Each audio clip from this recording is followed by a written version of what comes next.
Ils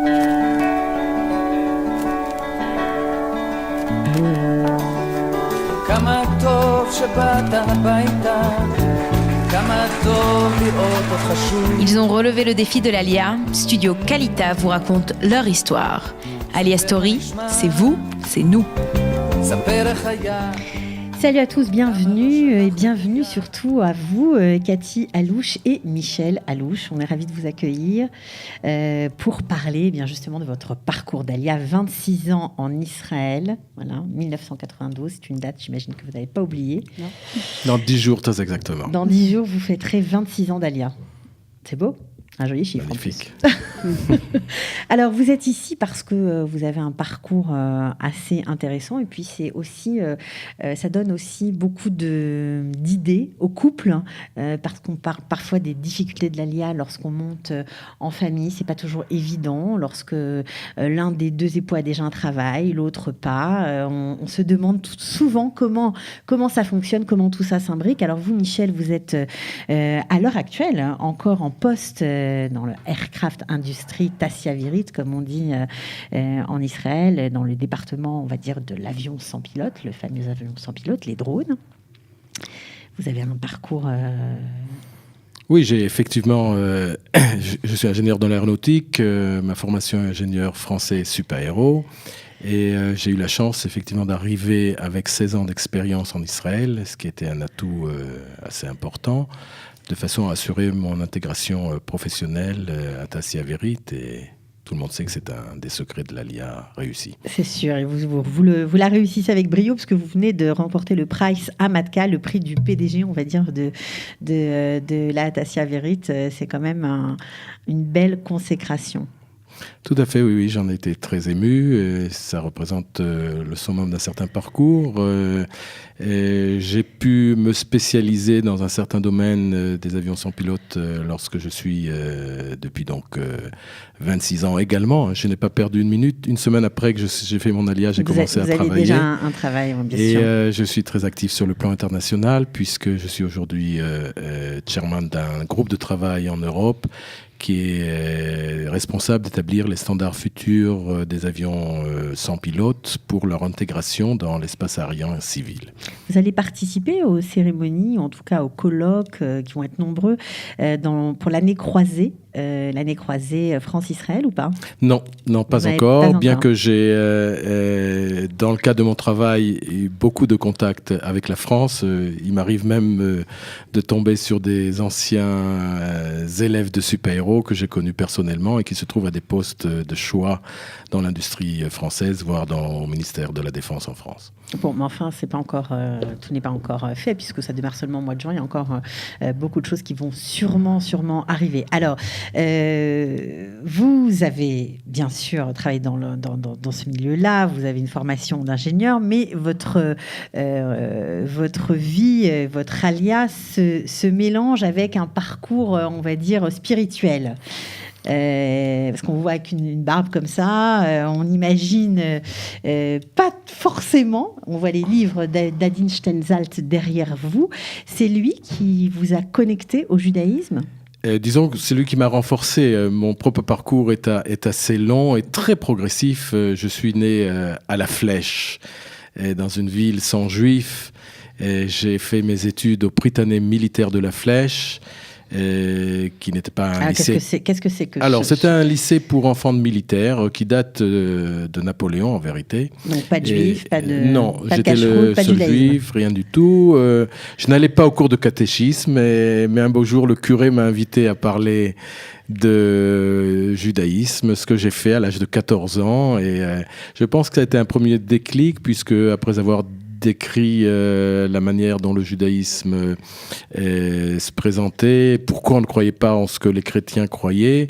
Quelqu'un m'a devant posé... des élèves qui n'y connaissaient rien. Non, en fait. Absolument rien. Ouais. Et lorsque je me suis parlé de manière très théorique de Shabbat et Kashrut, l'un des élèves m'a posé la question, mais dis-moi, ce que tu nous racontes, tu le fais pas, ça existe encore. Ça m'a un petit peu choqué. Et ça a été une teshuva progressive. Et à l'âge de 18 ans, j'ai commencé... À l'époque, vous n'étiez pas du tout shomer mitzvot. Non, mais j'étais très conscient de mon judaïsme. Mon père faisait kiddush tous les vendredis soirs, tous les samedis. On allait une fois par an à la synagogue de Kippour. Donc, c'est pas que j'ai découvert que j'étais juif. Vous n'étiez pas déconnecté, mais vous n'étiez pas pratiquant. Non, j'avais un minimum de connaissances que mon père m'avait transmis, mais sans plus. Et donc, ce même élève qui m'a posé la question, j'ai rencontré 45 ans après, qui me disait, mais est-ce que ça existe encore tout ça? Et 45 ans après, je l'ai vu dans un restaurant cachère à Paris, et il m'a dit quelque chose de très beau, à savoir que si j'ai bien compris, toute ta vie, c'est en quelque sorte une réponse à ma question. Et effectivement, j'ai tenu à montrer que le judaïsme existe tout au long de mon parcours. Très progressivement, à l'âge de 18 ans, je suis allé dans un mouvement de jeunesse sioniste religieux en séminaire en été. Et puis j'ai commencé à aller de plus en plus, à prendre des décisions d'observance des mitzvot. Tout ça très progressif. Très progressivement. Vous étiez étudiant déjà à l'époque? J'étais étudiant déjà, oui. Et puis c'est là que j'ai fait mon premier voyage en Israël. Je devais avoir 18 ans. Et là, ça a été le coup de foudre. Ça a été absolument le coup de foudre, à tel point que je me rappelle avoir écrit à mes parents « Je veux me fondre à cette terre, à ce peuple et à cette Torah ». Et comme on va le voir, cela aura pris du temps. Mon père... Alors, on écrit une phrase comme ça, il y a dû avoir un élément déclencheur, parce que c'est une phrase quand même très forte. Je veux me fondre à cette terre, à ce peuple. C'est puissant quand même. Oui, tout à fait. Qu'est-ce qui a fait que ça... C'est assez irrationnel, probablement, mais j'avais l'impression de connaître déjà Israël depuis très longtemps. J'avais l'impression d'être dans mon élément ici, et il fallait que je vienne tout de suite. Alors, mon tout de suite, ça a pris un peu de temps quand même. Ça a pris un peu de temps. Quelques 20 ans. En fait, les parents, on peut le constater aujourd'hui, Cathy et moi-même, on a souvent un peu plus de sagesse et disons, l'expérience de la vieillesse. Et mon père m'a conseillé d'abord de finir mes études parce que j'étais sur le point d'arrêter tout au milieu de maths sup. Ça aurait été probablement une erreur. Et puis voilà. Et puis les choses ont continué. Alors justement, les choses ont continué. Vous avez intégré Supaïro, comme on l'a dit. Vous êtes parti à Toulouse faire vos études. Et c'est là que vous rentrez en jeu, parce que c'est là que vous êtes rencontrée, Cathy Alouche. Alors, vous étiez vous-même dans le même état d'esprit ou pas tout à fait sur la même longueur d'onde? Moi, je viens d'une famille plus traditionnaliste, c'est-à-dire que on respectait les mitzvot, mais pas de manière méandrine. Et quand j'ai eu 15 ans, je suis allée au Bnei Akiva, et c'est là que j'ai vu que on pouvait vivre son judaïsme d'une manière plus orthodoxe, et c'est ce que j'ai essayé de faire. Et j'avais 15 ans. Je suis devenue de plus en plus shomer mitzvot, shomer Shabbat, parce que on allait à l'école Shabbat. Les traditionnalistes, il n'y avait pas d'école juive à l'époque. Voilà. En tout cas, à Toulouse, il n'y en avait pas. Voilà. Et quand Michel est arrivé, on était déjà pratiquement au même niveau. C'est-à-dire que lui avait déjà pas mal progressé, et moi aussi. Donc on était genre Bnei Akiva religieux. En 75, quand on était déjà fiancés, il y a les Shluchim Chabad qui sont venus à Toulouse. Et à l'époque, les émissaires, pour ceux qui ne parlent pas encore hébreu. Voilà. Et j'avais à l'époque un grand appartement, parce que maman avait quitté, et puis j'avais un grand appartement. Et la communauté m'a demandé est-ce que je pouvais héberger pendant 1 mois les émissaires Chabad qui avaient un bébé, et pour lesquels c'était trop difficile de rester à l'hôtel. Donc, ça a été... Ils sont venus chez moi avec leur bébé. Ils avaient à peu près notre âge, quelques 4-5 ans de plus que nous. Donc, on s'est beaucoup liés à ces shluchim qui sont devenus nos amis. C'est comme ça que vous avez découvert la chassidoute? C'est comme ça qu'on a découvert la chassidoute. C'est comme ça qu'on a découvert le rabbi. Qui a une importance fondamentale dans votre vie, on va y revenir. Voilà, parce qu'à l'époque, c'était pas si connu comme ça. Enfin, je veux dire, tout le monde ne connaissait pas le rabbi comme maintenant, tout le monde connaît le rabbi. Donc, mais là aussi, notre attachement à Chabad a été extrêmement progressif. On a décidé de lui envoyer une invitation pour notre mariage. Mais on faisait pas tout comme les chassidim font. Vous étiez en évolution, on va dire. Voilà. Okay. Et ça a été très progressif. Et puis, on verra par la suite que ça s'est beaucoup plus ça a été beaucoup plus marqué en Afrique du Sud, notre attachement. Alors vous en venez à la suite. Donc vous avez toujours voulu faire votre alia, et puis à un moment, je crois qu'en 82, vous êtes dit ça y est, on y va, on s'en va. Mais on va quand même demander une bracha au rabbi, comme souvent les chassidim le font, et le rabbi vous dit non. Alors, ça se passe comme ça, mais je ne peux pas m'empêcher quand même de revenir sur notre rencontre, puisque j'ai un souvenir absolument précis. C'est trop mignon. Sur le pont Neuf à Toulouse, lorsque j'ai compris que ça y est, Cathy sera ma future femme. Alors, je lui ai posé la question, est-ce que tu es prête à monter en Israël ? Elle m'a dit oui, tout à fait. Bon, ça a pris du temps. Alors, effectivement, en 82... on demande au rabbi. La réponse exacte du rabbi est si votre parnassa, si votre métier ne vous empêche pas d'observer le Shabbat et les fêtes, alors il vaut mieux que pour l'instant vous restiez à Toulouse. Et pourtant, vous aviez préparé votre alia. Vous étiez sur le point de partir. Disons vous aviez une possibilité de travailler aussi en Israël. Depuis que je suis étudiant, j'avais en vérité, peut-être c'est le moment d'en dire un mot, j'avais un contact extrêmement fort et personnel avec Charles Attali, Zichrono Levracha, qui est, je pense, connu des auditeurs et qui était le chef de la fusée Diamant en France et qui est venu dans les années 70 en Israël et qui a extrêmement agi et contribué à l'intégration de nombreux ingénieurs il a en fait Israël. du recrutement en France. Donc c'était mon contact à Tassia Avirit. Mais bon, la réponse du rabbi était celle-ci. Vous savez, lorsqu'on demande au rabbi, c'est pas simplement un conseil matériel. On considère, surtout quand on est dans la chassidoute, que la réponse d'un tzaddik vous permet de savoir aussi où est ce qu'on appelle shlichut neshama, où est votre mission de l'âme. Il se trouve que, effectivement, dans les 3 ans qui suivent, avant la prochaine question au rabbi, nous avons eu un rôle très actif à Toulouse dans la communauté qui traversait une certaine crise. C'est sûr. Donc vous êtes resté à Toulouse et puis vous retentez l'aventure, vous retournez voir le rabbi en 85, donc 3 ans plus tard, parce que vraiment vous vouliez partir en Israël. Voilà. Et puis en plus là, il y a une autre expérience, une autre opportunité, puisque professionnelle cette fois. Cette fois-ci, oui, puisque l'État d'Israël a décidé de construire son propre avion de combat, le Lavi, et donc il commence à recruter beaucoup d'ingénieurs, notamment de France, grâce à ce Charles Attali, entre parenthèses. Et donc, j'ai une proposition. Je repose la question au rabbi. Et là, j'ai une réponse, je veux dire, qui nous a énigmatique. Énigmatique, voilà. La réponse est la suivante. Comment pouvez-vous décider de participer à un tel projet alors que la situation change tellement en Israël ? Je vous conseille de décider tout ça 6 mois avant votre alia, environ. C'était une réponse, comme vous l'avez dit, énigmatique. Nous avons attendu un petit peu. Il se trouve qu'à cette époque, nous étions aussi chez le rabbi qui avait délivré un discours chassidique où, de manière un peu mystique, il dit que Dieu invente en quelque sorte des préceptes, crée des causalités pour que des juifs se rendent dans le monde entier et effectuer leur propre mission en tant que juifs et témoigner du judaïsme là où ils sont. Et puis, effectivement, quelques mois après, je reçois, mais alors de manière tout à fait inattendue, une proposition de travail en Afrique du Sud par l'intermédiaire d'un ancien collègue d'Airbus où je travaillais. Ça a été très surprenant pour moi puisque quand on m'a téléphoné, j'ai dit mais j'ai pas parlé d'Afrique du Sud, je parle d'Israël. Mais j'ai quand même accepté l'interview. Vous étiez envoyé par votre job en France, n'est-ce pas ? Non, c'était même pas lié à Airbus, c'était une proposition privée. À cette époque, l'Afrique du Sud, de manière un peu secrète, avait décidé de développer leur propre avion de combat. Oui, parce qu'ils perdaient beaucoup d'avions en Angola.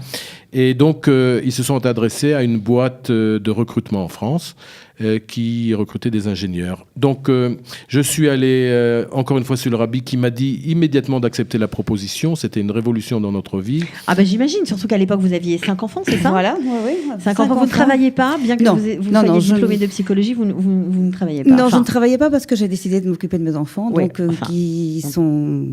qui étaient à la maison jusqu'à 3 ans. Ils sont allés à l'école que lorsqu'ils ont eu 3 ans. C'est ça. Enfin, vous ne travaillez pas, voilà.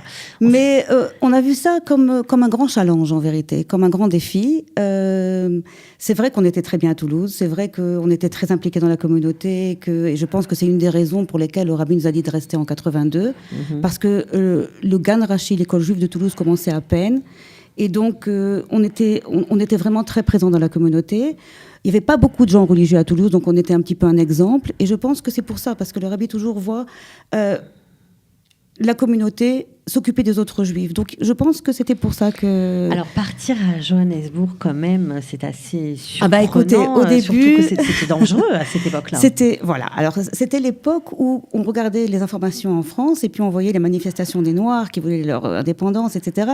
Donc effectivement, c'était un peu effrayant. Mais bon, la première chose qu'on a fait avant de partir, c'est qu'on a écrit là-bas à Johannesburg, au Jewish Board, à la communauté, et on a vu que c'était extraordinaire au niveau juif. Il y avait 70 000 juifs à Johannesburg, 3 grandes écoles. Donc c'était assez tentant quand même de... Et puis bon, on s'est dit... L'aventure, c'est l'aventure. L'aventure, c'est l'aventure. on avait aussi quand même la bracha du rabbi qui nous donnait beaucoup de force. Et...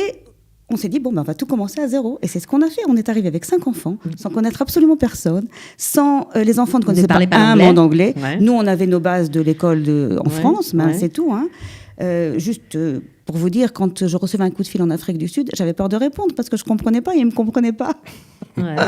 Bon, enfin donc, mais en fait, on est arrivé et une communauté extraordinaire. Ce sont des communauté extraordinaire, sur toile de fond, l'histoire qui se fait aussi, puisque c'était à l'époque de la libération de Mandela. On était là-bas lorsqu'il est sorti de prison, effectivement. Voilà. Mais en fait, l'apartheid avait déjà bien diminué quand on est arrivé. Il n'y avait plus de noirs, blancs, etc. Mais il y avait d'énormes avantages, par exemple, le fait d'avoir une bonne à plein temps quand on a 5 enfants, dans une grande maison. Des choses que vous n'aviez jamais connues. Voilà. Vous aviez de l'aide, ce que vous n'aviez pas. Voilà, complètement. Ouais. Alors, comment c'était pour vous ? C'était extraordinaire sur au moins un certain plan, enfin sur le plan matériel et sur le plan spirituel, comme je l'ai dit. Mais on va quand même revenir au fil de l'histoire et des réponses du rabbi, puisque donc juste avant de partir en Afrique du Sud, c'est d'ailleurs à cette époque-là que j'ai terminé ma première traduction du Rav Stenzhals que j'avais rencontré juste avant de partir en Afrique du Sud. Mais juste avant de partir, qu'est-ce qu'on apprend ? On apprend que le projet du Lavi en Israël est annulé. Et c'est alors que je commence à comprendre cette réponse énigmatique, puisqu'en quelque sorte, le rabbi... Vous étiez parti avant, vous n'auriez pu... Ah, tout à fait, j'aurais été licencié, comme si le rabbi avait prédit ce qui allait se passer. Et puis, sur le plan spirituel, j'avais demandé au Rav Stenzhals que je rencontrais. Il m'avait dit, écoute, la providence divine, avec l'aide du rabbi, t'a mis sur un chemin long et court à la fois, vers Eretz Israël. Effectivement, donc, nous sommes partis en Afrique du Sud. À cette époque, beaucoup d'ingénieurs israéliens ont été licenciés. Donc, on rejoint ce projet en Afrique du Sud, ont été aussi embauchés.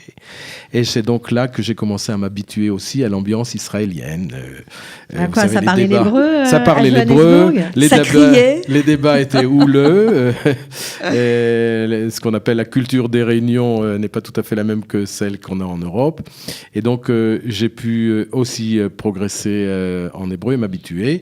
Et puis, comme le soulignait Cathy, la communauté est extrêmement forte. Notre lien, il faut le dire ici, avec Rabat s'est renforcé. Et on avait un peu plus de temps pour étudier la chassidoute également. Et pendant ce temps, vous continuez à...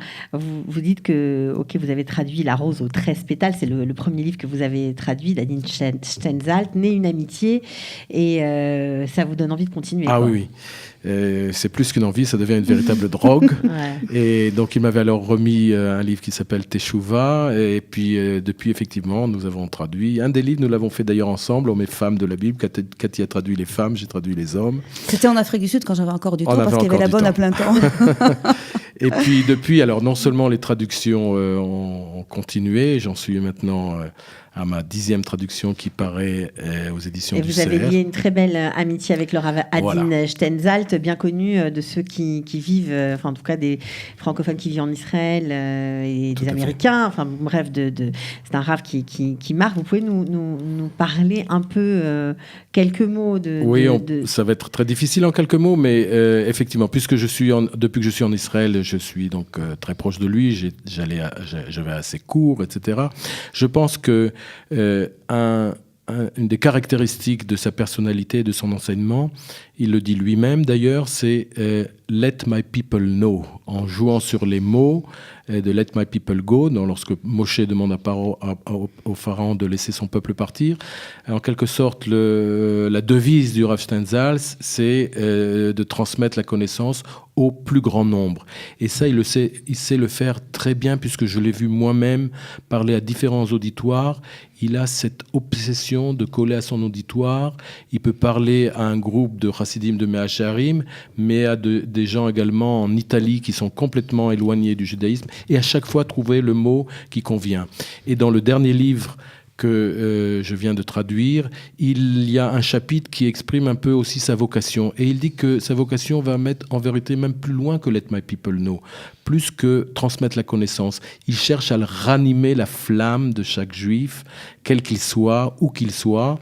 Et de ce point de vue-là, il considère que sa tâche est encore loin d'être achevée. Alors, c'est très intéressant que vous parliez d'Adin Steinsaltz, parce que dans votre histoire, on va dire que c'est un point central, névralgique, puisque lorsque vous étiez un juif non observant des mitzvot et que vous habitiez à Flèche, eh bien, vous regardiez la télévision, forcément, et rentré par le petit écran Josie Eisenberg. Tout à fait. Le judaïsme arrivait par lui, voilà, Zichrono Livracha, et forcément, vous l'avez, à travers Adin Steinsaltz, rencontré, parce que vous avez signé la traduction ensemble, je crois, de ce livre. Oui, on en a parlé il n'y a pas longtemps, mais j'ai eu l'occasion de, bien sûr, connaître Josie Eisenberg. Nous avons même fait une émission ensemble, La femme vaillante, où il est venu nous filmer à la maison. Et puis, à mon grand regret, 15 jours avant qu'il ne disparaisse, j'ai eu un contact téléphonique avec lui pour parler du dernier livre, où j'espérais que... Du dernier livre d'Adin Steinsaltz, voilà. Vous vouliez collaborer avec lui? Non pas collaborer, puisqu'il était déjà traduit, mais faire une émission sur ce livre. Okay. Voilà. Enfin, effectivement... Donc c'est assez intéressant de voir que ce Rav est un espèce de lien entre vos deux vies, entre vos deux périodes de votre vie importantes. Vous êtes aujourd'hui en Israël et vous êtes... on le voit, vous n'arrêtez pas de traduire ces livres et c'est tant mieux pour nous. Alors, c'était pas évident, j'imagine, je reviens moi en arrière, parce que l'Afrique du Sud, franchement, c'est incroyable quoi, comme parcours. C'était pas évident, mais encore une fois, la communauté était tellement chaude et accueillante que finalement, c'était une excellente expérience pour nous. J'ai l'impression que j'étais comme pendant 5 ans en vacances. Une grande parenthèse comme ça dans notre vie. Ça vous a aidé pour l'Aliyah? Complètement. Alors comment ça nous a aidés, parce que le plus difficile dans l'Aliyah, c'est de quitter ce à quoi on est habitué. De quitter sa famille, de quitter ses amis, de quitter ses repères, de quitter tout ça. Donc, quand on est parti en Afrique du Sud, on ne savait pas exactement pour combien de temps on partait, peut-être 1 an, peut-être 2 ans. Donc, on a fait ça tout à fait en douceur. Et vous étiez en stand-by. Voilà. Vous n'étiez pas installé, on va dire. Voilà, exactement. On n'est pas parti complètement de Toulouse. On était... Mais en fait, le plus difficile avait été fait, parce qu'on avait déjà quitté tout le monde. On avait déjà... pris des autres habitudes, s'intégrer dans une autre ville, lâcher tout. Donc en fait, c'était extrêmement intéressant d'être passé par là, parce que ça nous a facilité notre Aliyah. Alors un autre enfant est né en plus sur place, donc vous aviez... Voilà, on avait une fille, 4 garçons, et puis une petite fille encore est née en Afrique du Sud. Ouais, c'est incroyable. Et puis finalement... Cette fille d'ailleurs est maintenant émissaire du Rabbi à Mar del Plata en Argentine. Elle vient de faire depuis 1 an.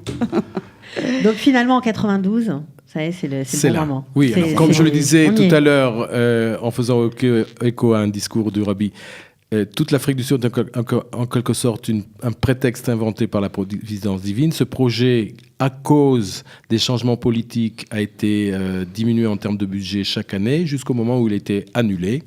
Il n'a jamais vraiment vu l'heure. Il est resté sur papier, on va dire. Okay. Il est resté donc sur vous papier. Avez bossé, mais rien n'est sorti. Il est resté sur le papier. Et donc, très exactement, j'ai une manie, mais je garde les dates en tête. Et donc, Rosh Chodesh Shvan, j'ai su qu'il fallait arrêter l'Afrique du Sud et penser à quelque chose d'autre. Bien sûr, pour nous, la prochaine étape devait être Eretz Israël, mais fidèle à notre méthode, en quelque sorte, nous redemandons au rabbi sa bénédiction pour partir en Israël. Et cette fois-ci... Vous étiez inquiet, non? Vous êtes dit, bon, il va encore me dire non. Non. Moi, j'aurais été inquiète à votre place. Non, pas vraiment, parce qu'on commençait à percevoir vraiment le chemin sur lequel on était mis. Et puis, rappelez-vous que le rabbi nous avait quand même dit, vous déciderez 6 mois avant. 6 mois avant, exactement. Or, effectivement, c'est exactement ce qui s'est passé. Si vous comptez entre Rosh Chodesh Reshvan et le 24 Adar, date à laquelle nous sommes montés en Israël après une bracha extraordinaire et très belle du Rabbi Dubavitch. Et ça fait exactement 6 mois. Donc, nous sommes arrivés tous en Israël, toute la famille, donc nos 6 enfants et... avec un badge comme ça, I have come home. Voilà. C'était très beau. Kamato chez Chazarnu Abaïta. Oui, tout à fait, c'est exactement, c'est le générique de l'émission, c'est fait pour. Donc 2 enfants ensuite sont nés à Jérusalem. Voilà. C'était un aboutissement ou c'était simplement le début d'un renouveau pour la famille? Je pense qu'il y a toujours les deux à la fois, quoi. En fait, c'est quelque chose qu'on voulait, et puis bon, on redémarre quelque chose complètement.